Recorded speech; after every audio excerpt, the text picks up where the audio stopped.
त्र्यंबकेश्वर तालुक्यातील खंबाळे ग्रामपंचायत प्रशासनावर झालेले आरोप हे ॲडव्होकेट ज्ञानेश्वर मोरे तसेच सरपंच सरला भोईर यांनी फेटाळून लावले. पाण्याचा मुद्दा तसेच स्मशानभूमीवरील बांधकामाविषयी देखील त्यांनी यावर स्पष्टीकरण दिले. ग्रामपंचायतीच्या कामकाजाबाबत पारदर्शकता राखली जात असल्याचं सरपंच व उपसरपंचांनी स्पष्ट केले. ग्रामस्थांनी कुठल्याही अफवांवर विश्वास ठेवू नये, प्रत्यक्ष स्थिती जाणून घ्यावं असं आवाहनही यावेळी ॲडव्होकेट ज्ञानेश्वर मोरे तसेच सरपंच सरला भोईर यांनी ग्रामस्थांना केले.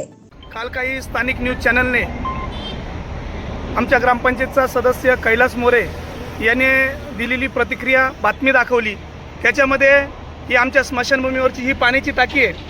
या टाकीचा व्हिडिओ दाखवला आणि असं दाखवलं की या पाण्याच्या टाकीला आज रोजी पाणी नाही आहे आणि ही जेव्हापासून ही टाकी तयार केली तेव्हापासून इथे पाण्याची व्यवस्थाच नाही आहे अशी चुकीची माहिती देण्यात आलेली आहे. या टाकीला साधारण 1.5 ते 2 वर्ष काम करून झालेलं आहे. तेव्हापासून जेव्हा कधी ग्रामपंचायतीमध्ये अंत्यविधी होतो त्यावेळेस पाण्याची व्यवस्था याच टाकीतून होते. परंतु सध्या नाशिक त्र्यंबकेश्वर हायवेचं कामकाज चालू असल्यामुळे आणि आमचे हे पाईपलाईनचं पाणी हे तलावून येत असल्यामुळे आपण हे बघू शकता की इथं रोड रोलर चालू आहे, इथे JCBचं पण काम चालू आहे. तर त्यामुळे ती मोरी खोदलेली जी विहीर, ज्या विहिरीला आम्ही कुठल्याही प्रकारचे आडवे बोर मारले नाही ती विहीर दाखवली आणि त्याच्यात ते बोर फेल गेले अशी चुकीची माहिती तिथं देण्यात आली. परंतु ज्या ग्रामपंचायत सदस्याने ही चुकीची माहिती दिली त्याला संपूर्ण गावाबद्दल पूर्ण माहिती नाही, त्याला त्याबाबत ज्ञान नाही. ज्या विहिरीला आपण आडवे बोर केले त्याला व्यवस्थित पाणी लागलेलं आहे, परंतु चुकीची माहिती देऊन एकतर त्याला पूर्ण माहिती नसावी, एकतर त्याचं अज्ञान असावं, नाहीतर एक प्रसिद्धी माध्यमांची दिशाभूल करण्यासाठी त्याने ती माहिती दिलेली असावी. आता तुम्ही बघू शकता इथे की या विहिरीला जिथं जिथं आडवे बोर केलेले होते त्या विहिरीतून पाणी आपल्याला पडताना दिसतंय. त्यामुळे कोण म्हणतं की बोरला पाणी लागलं नाही, बोर फेल गेल्या, याबाबत ज्या माणसांना माहिती नाही त्यांनी ही चुकीची माहिती दिलेली आहे. आम्ही मुख्यमंत्री समृद्ध पंचायत राज अभियानाअंतर्गत ज्यावेळेस इथं काम चालू होतं त्यावेळेस आम्ही देखील जर आपल्या गावाचा तलाव जर एखादा बिल्डर डेव्हलप करतोय तर आपलं देखील नैतिक जबाबदारी आहे की तिथे आपला देखील खारीचा वाटा असला पाहिजे. आणि या भूमिकेतून गावातील काही महिला असतील, आम्ही ग्रामपंचायतचे सर्व सरपंचताई असतील, ग्रामपंचायतचे अधिकारी असतील आणि इतर सदस्य असतील, या सर्वांनी इथे येऊन अनेकदा श्रमदान देखील केलेलं आहे. परंतु हा रस्ता आम्ही केला आहे अशी आमची भूमिका नाही. हा जरी बिल्डरने डेव्हलप केला असला तर परंतु एखाद्या विकासामध्ये खारीचा वाटा असला पाहिजे या भूमिकेतून आम्ही इथे श्रमदान केलेलं आहे आणि आमच्या समृद्ध पंचायत राज या अभियानामध्ये आमचा सहभाग नोंदवला आहे. गावामध्ये प्रत्यक्ष फील्डवर येऊन काम करावं लागतं. कोणत्या गटारीला कोणत्या घराचं कनेक्शन आहे हे आपण गाडीत फिरून आजूबा वगैरे असं बोलून समजत नाही. आता ही जी गटर बघताय की त्याच्यावर सांगितलं की याला एकही घराचं सांडपाणी अटॅच नाही, पण आपण बघू शकता की हे जे समोरचे जे घर आहे या घरांची सांडपाण्याची जी व्यवस्था आहे त्याला या गटरीशिवाय पर्याय नाही. आणि डापा उघडून त्याचं चेंबर उघडून दाखवलं की याच्यात पाणी नाही, आपण बघू शकता म्हणे. एवढा उन्हाचा जोर आहे. आज तर आपण दुपारी पण आलेलो आहे का त्याही दिवशी त्यांनी दुपारी व्हिडिओ काढलेला आहे. एवढ्या या गटरीमध्ये पाणी जरी असलं तरी उन्हाच्या याच्यामुळे ते पाणी जिरून जाते आणि ते कोरडं होऊन जाते.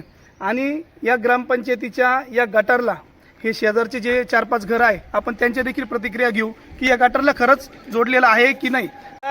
ज्या भूमिगत गटारीला काही लोकांनी सदस्यांनी सांगितलं का तो आजूबा आहे, आपण बघा एका ज्या गटारीला कनेक्शन दिलेलं आहे त्या सांडपाण्याच्या पाईपमधून आपण पाणी सोडलेलं आहे आणि आपण बघू शकता की या गटारीच्या चेंबरमधून हे पाणी येताना दिसतंय. जगन्नाथ मोरे, धुंडराम नामदेव मोरे, परत आमचे हे म्हणजे शांताराम नारायण मोरे, परत बरेच 5-6 घरांचे पाणी जोड. आता ही जी भूमिगत गटार आहे आपण बघू शकता ही ग्रामपंचायत निधीतून ग्रामपंचायत स्वतः हे काम करत आहे आणि ग्रामपंचायतीला असे 2-2, 3-3 लाख रुपयाचे कामं करायचा पूर्ण अधिकार आहे. आपण या चेंबरची क्वालिटी बघावी, त्याच्यामध्ये सांडपाण्यासाठीची व्यवस्था केलेली आहे, पाईप वगैरे लावलेले आहे, सगळे चेंबर्स तयार केलेले आहे. आणि हे आपण हे जुने इथले पाईप बघू शकता. हे इथे ही जुनी भूमिगत गटार होती, परंतु त्याच्यामध्ये माती वगैरे जाऊन ते सगळे चॉकअप झाले असल्यामुळे त्याच्यातून पाणी पास होत नव्हतं. त्यामुळे लोकांची मागणी होती की इथे मोठे पाईप लावून मोठी गटार तयार करा जेणेकरून सांडपाण्याचा प्रश्न निर्माण होणार नाही. लोकांच्या नागरिकांच्या मागणीचा विचार करून आम्ही या गटारीचं काम सुरू केलं आणि असं सांगितलं की हे काम निकृष्ट दर्जाचं आहे. याचे चेंबर्स रस्त्यापासून वरती आलेले आहे आणि या ज्या पाण्याच्या लाईन्स आहे या पाण्याच्या लाईन पिण्याच्या पाण्याच्या लाईन आणि ड्रेनेज एकाच लाईनीत असल्यामुळे भविष्यात पिण्याचे पाणी आणि सांडपाणी मिक्स होईल. आपण हे बघू शकता की ही जी गटर पूर्वीची होती, ही जी पाईप याच ठिकाणची पाईप आहे आणि त्याच ठिकाणी आपण नवीन गटर करतोय. त्यामुळं पिण्याच्या पाण्यात मिक्स होईल वगैरे असा काही प्रश्न नाही. जर व्हायचे असले तर यापूर्वी पण झाले असते. या आपण बघू शकता इथे पिण्याच्या पाण्याच्या लाईन्स आहे आणि जुनी देखील गटर इथंच होती. मग जर मागची गटर असताना जर पिण्याचं पाणी मिक्स झालं नाही तर आता यावेळेस का होईल? काही नाही, दुसरं कोणतंही कारण नाही. कामात अडथळे आणायचे आणि पैसे उकळायचे एवढ्या गोष्टीसाठी याचा सगळा ओपोग केला आहे आणि याच्या अशा खोट्या बातम्या दिलेल्या आहे. आपण बघू शकता की या भूमिगत गटरचं चेंबरचं कामकाज आहे हे थांबलेलं आहे. आपल्या ग्रामपंचायतचा सदस्य कैलास मोरे यांनी त्या दिवशी इथं कामकाज करणारे जे मजूर होते त्या सगळ्यांना इथं कामावरून हाकलून दिलेलं आहे आणि काम बंद पाडलेलं आहे आणि त्यावर स्वतः काम बंद पाडलं आणि असे व्हिडिओ बनवले, अशी माहिती दिली की हे पाणी साचलेलं आहे, या ड्रेनेजमध्ये पाणी येत नाही. मला सांगा, इथे जर आपण ड्रेनेज बांधलं आणि हे पाणी जर आउटलेटला जॉईंट केलं तर इथं पाणी सांडायचा प्रश्नच निर्माण होणार नाही. जर इथं अजून पाणीच जोडलेलं नाही तर हे पाणी पास कसं होणार? आणि एकदा की लाईनचं भूमिगत गटरचं काम पूर्ण झाल्यानंतर एक थेंब सुद्धा सांडपाणी इथे शिल्लक दिसणार नाही. म्हणजे कामं स्वतः बंद करायची, त्यामुळे हे सांडपाणी इथे साचणार.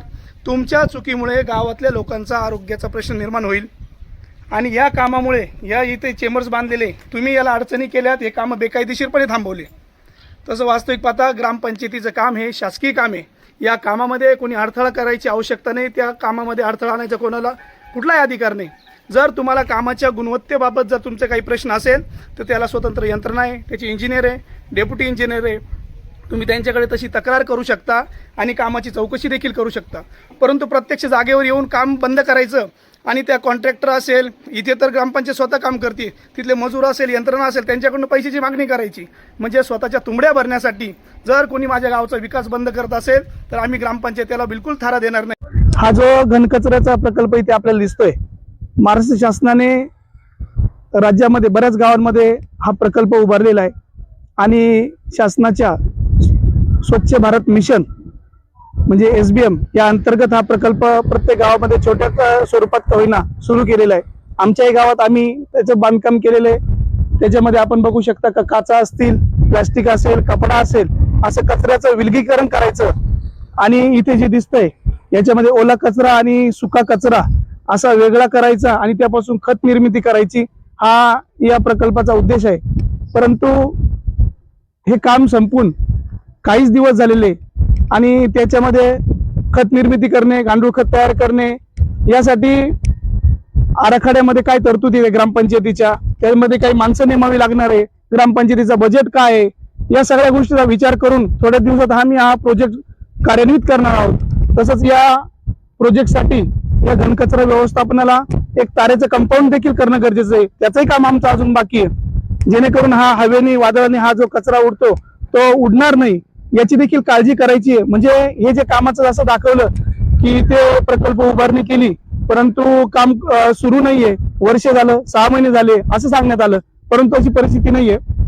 आणि या प्रकल्पाचं कामकाज असतील, यांची बिलं असतील, या निधीचं असेल, या म्हणजे नुकत्याच काही दिवसापूर्वी या गोष्टी पूर्णत्वास आलेल्या आहेत आणि आम्ही जेव्हा या फेन्सिंग वगैरे इथे केलं जाईल त्याच वेळेस याचा अतिशय चांगल्या प्रकारे वापर देखील करणार आहोत.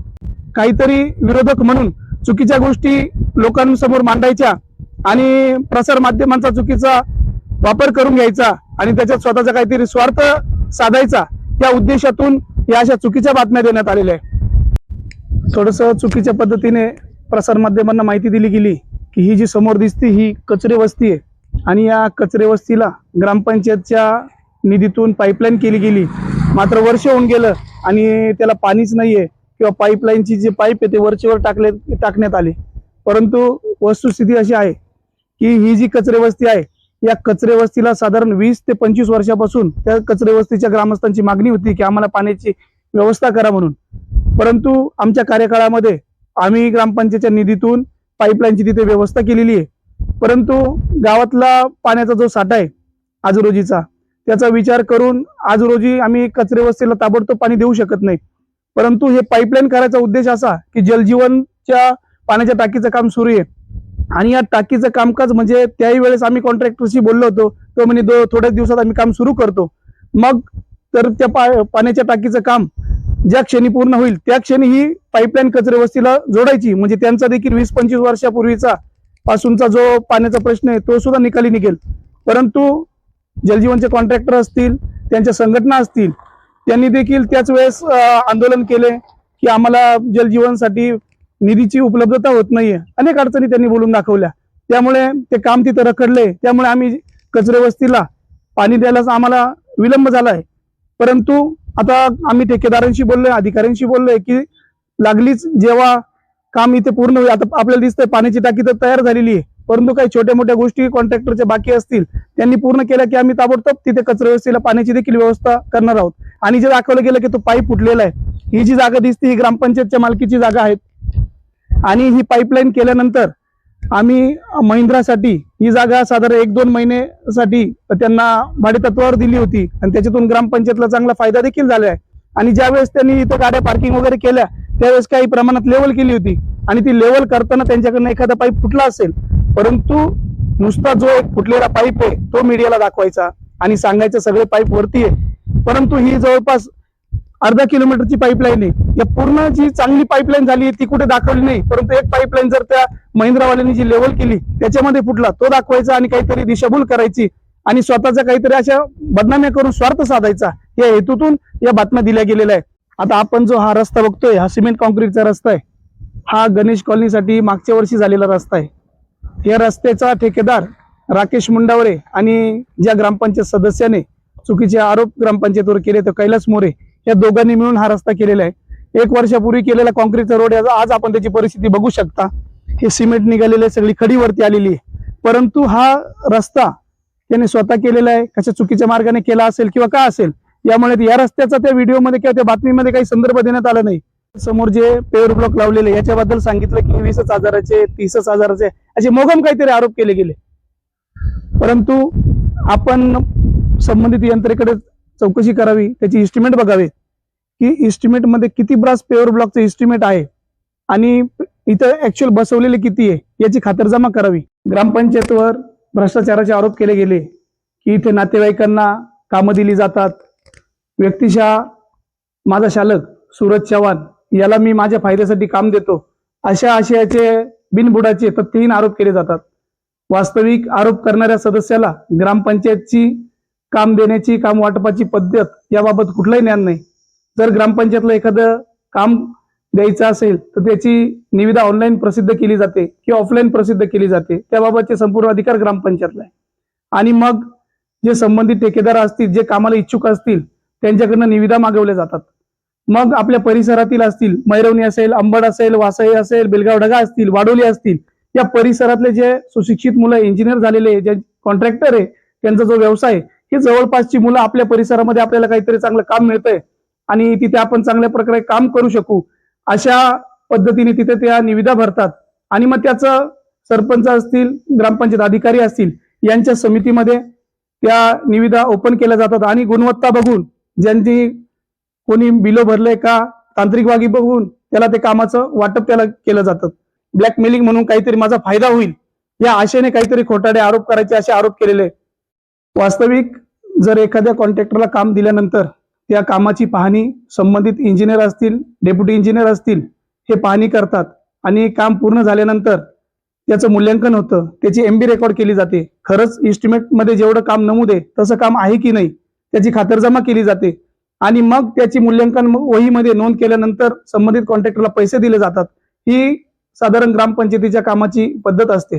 ग्रामपंचायतीचे कामं हे छोटे 2-2, 4-4 लाख रुपये निधीचे कामं असतात आणि आकडे ऐकताना मोठे वाटतात, परंतु त्यामध्ये GST असेल, रॉयल्टी असेल, अनेक कपाती केल्या जातात.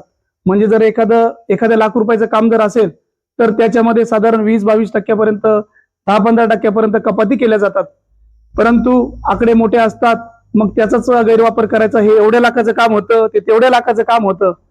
परंतु आजपर्यंत आमच्या ज्या वेळी ग्रामपंचायतने निविदा मागवल्या आणि यांनी विरोधकांनी आरोप केले की नातेवाईकांच्या फायद्यासाठी कामं देतात, परंतु ज्या निविदांमार्फत सूरज चव्हाणला काम केलं गेलं त्या निविदांमध्ये जे बाकीचे जे स्पर्धेतले कॉन्ट्रॅक्टर होते त्यांची कोणाची आजपर्यंत एक देखील तक्रार नाही की आम्हाला डावलून त्याला काम दिलेलं आहे, अशी कोणती तक्रार नाही.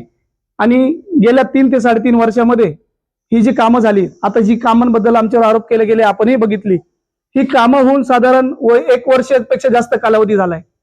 तुम्हाला जर भ्रष्टाचाराबाबत किंवा काही शंका होती तर तुम्ही संबंधित यंत्रणेकडे तसे अर्ज केले का की इथे असा भ्रष्टाचार होतो, किंवा काम चालू असताना तुम्ही झोपले होते का?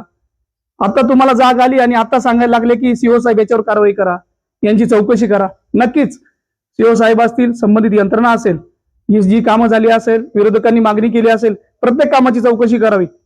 त्या कामामध्ये कुठे ग्रामपंचायत म्हणून आमची चूक असेल तर ती देखील दाखवावी. 3 ते 3.5 वर्षाच्या कार्यकाळामध्ये ग्रामपंचायतीच्या विरोधात एक साधी कोणत्याही प्रकारची तक्रार देखील आमच्या ग्रामपंचायतीच्या कामासंदर्भात नाहीये. खंबाळे गाव हे त्र्यंबक तालुक्यातील असेल, नाशिक जिल्ह्यामधील मुख्यमंत्री समृद्ध पंचायत राज या अभियानातील स्पर्धेतील गाव आहे. या अभियानामध्ये आम्ही ग्रामपंचायतीने आमच्या गावाने सहभाग केलेला आहे.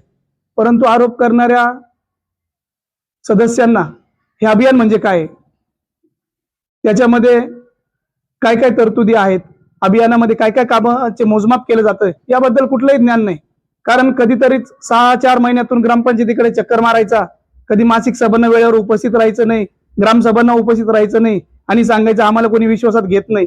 समृद्ध पंचायत राज अभियानामधील जी गावं आहे स्पर्धेतील तालुक्यातील असतील, त्याच्यामध्ये खंबाळे गाव हे या अभियानातील अग्रेसर गाव आहे आणि खंबाळे गावाला या अभियानाअंतर्गत चांगलं बक्षीस मिळण्याची देखील शक्यता आहे. तिथले कामं चांगले आहेत. परंतु याच्यात जर खंबाळे गावाला बक्षीस मिळालं तर पदाधिकाऱ्यांचा सन्मान होईल किंवा त्या गावाचं नाव लौकिक होईल आणि आपण विरोधक आहे त्याच्यामुळे आपण त्याची आलोचना केली पाहिजे, त्याच्यावर टीका केली पाहिजे. परंतु सदस्य असेल, सरपंच असेल, उपसरपंच असेल, हे गाव सर्वांचं आहे. या गावाचा जर लौकिक झाला, त्याला जर बक्षीस मिळालं तर याच्यामध्ये सगळ्या सदस्यांचा असेल, सरपंच असेल, सर्व ग्रामस्थांचा असेल, सगळ्यांचा सन्मान होणार आहे. परंतु या अभियानामध्ये काहीतरी बदनामी करायची आणि या अभियानातून बक्षीस मिळू द्यायचं नाही, अशा या काहीतरी छोट्या मोठ्या तक्रारी या करत राहायच्या, यासाठी सगळा हा उहापोह केलेला आहे. ग्रामपंचायत सदस्य कैलास मोरे यांनी त्या दिवशी बातमी देताना सांगितलं की ही केंद्र सरकारची जलजीवनची जी योजना आहे त्याचं काम मी करत होतो. मला सरपंच उपसरपंच यांनी अडथळे आणले, मी पाईपलाईनचे पाईप देखील आणले होते, परंतु आजही माझ्या हॉटेलवर ते पाईप पडलेले. माझी प्रशासनाला यामार्फत विनंती आहे की ही जलजीवनची जी योजना आहे केंद्र सरकारची अतिशय महत्त्वपूर्ण योजना आहे आणि या योजनेचे जे कॉन्ट्रॅक्टर आहे योगेंद्र जाधव, हे योगेंद्र जाधव या योजनेचं काम बघतात, हे काम करतात. परंतु कैलास मोरे या सदस्याच्या हॉटेलवर या योजनेचे पाईप ठेवायचं कारण काय, त्याची याच्यात काही संबंध आहे हे या कॉन्ट्रॅक्टरकडे देखील आम्ही त्याची चौकशी करणार आहोत. संबंधित यंत्रणेला देखील विचारायला लावणार आहोत की याचे जर पाईप आणले असतील तर ते पाईप कुठे आणि एखाद्याच्या खाजगी हॉटेलवर ते पाईप काय करताय आणि या कॉन्ट्रॅक्टरने त्याला इथं काही कामात पार्टनर म्हणून घेतलंय काय किंवा काय असेल. वास्तविक पाहता एखाद्या कॉन्ट्रॅक्टरने हे जलजीवनचं पाण्याचं टाकीचं जे काम आहे हे मोठं काम आहे, अतिशय जबाबदारीचं काम आहे.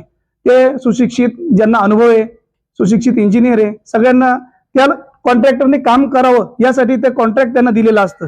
परंतु जर कॉन्ट्रॅक्टर कैलास मोरे सारख्या सदस्याला एखाद्याला काम सोबत घेऊन करत असेल तर ते चुकीचं आहे आणि कोणत्याही ग्रामपंचायत सदस्याला ग्रामपंचायतचं कोणतंही काम घेता येत नाही, तो त्या ग्रामपंचायतीचा कॉन्ट्रॅक्टर नसतो. आणि जर तसं होत असेल तर त्याच्यावर कायदेशीर गुन्हा देखील दाखल केला जातो की एखाद्या सदस्याने त्या गावामध्ये कॉन्ट्रॅक्टर म्हणून जर काही काम करण्याचा प्रयत्न करत असेल, परंतु त्यांनी स्वतःच सांगितलंय की मी काम करत असताना मला अडथळे आणले, पाईप माझ्या हॉटेलवर पडलेले, याचा नेमका अर्थ काय.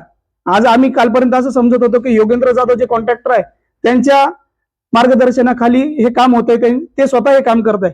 परंतु त्या दिवशीची बातमी पाहिल्यानंतर आम्ही शॉक झालो की कैलास मोरे हे काम करतोय की काय.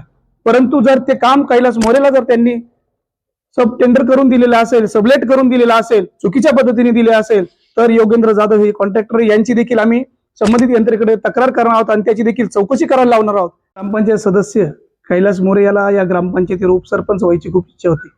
त्यासाठी त्यांनी माझ्या ग्रामपंचायतीच्या सदस्यांना वेगवेगळे प्रलोभन दिले, आमिष दाखवले की तुम्ही माझ्या बाजूने या, मला एकदा तरी उपसरपंच होऊ द्या. परंतु ग्रामपंचायत सदस्यांनी त्याला कोणत्याही प्रकारचा प्रतिसाद दिला नाही, कारण त्यांना माहिती आहे की गावामध्ये अतिशय चांगल्या प्रकारचे कामं चालू आहेत. त्यामुळे ह्या प्रतिसाद न दिल्यामुळे आणि त्याला हे पद न मिळाल्यामुळे अतिशय नैराश्यपोटी त्याने हा सगळा खोटा बदनामीचा, भ्रष्टाचाराचे खोटे आरोप करण्याचा प्रयत्न केलेला आहे. परंतु माझं एक सांगणं आहे, ज्या गावामध्ये आम्ही गेल्या 3-3.5 वर्षापासून कामकाज करण्याचा प्रयत्न करतोय, अतिशय 20-25 वर्षापासून जी रखडलेली कामं आहे किंवा नवनवीन काही ज्या गोष्टींची वैकुंठता असेल, प्रवेशद्वार असेल, हे लोक वर्गणीतून करण्याचा प्रयत्न करतोय. परंतु विकासामध्ये सदस्यांनी सहभागी व्हायला पाहिजे. जशी गावात काम करायची सरपंच, उपसरपंच, ग्रामसेवक यांची जबाबदारी आहे, तशी सदस्यांची देखील जबाबदारी आहे. परंतु सदस्याने कधी एखाद्या गावातल्या नागरिकांना घरकुलाचा फॉर्म भरायला मदत केली का? कधी कोणाच्या नळाला पाणी येतं की नाही बघायला तो गेलाय का? किंवा गावासाठी एखादा विकासाचा निधी आणायचा आहे, एखाद्या लोकप्रतिनिधीची भेट घेतली का? एखादं काम त्यांनी स्वतः पुढाकार घेऊन ग्रामपंचायतीसाठी गावासाठी काही मंजूर करून घेतलंय तर काही नाही. फक्त आरोप करणं आणि विरोधासाठी विरोध करणं हा यांचा धंदा आहे.